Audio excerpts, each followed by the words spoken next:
reclamem als partits ha de començar des dels nostres municipis.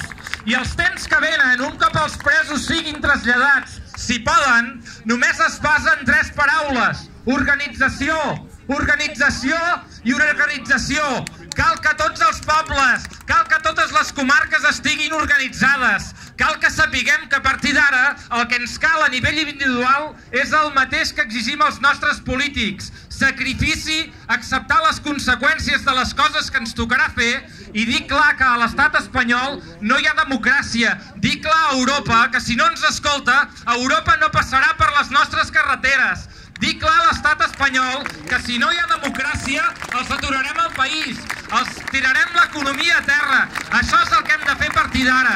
La persistència que hem demostrat a les presons l'hem de demostrar ara a partir de la desobediència no violenta, activa i civil. Per tant, organització, organització i organització.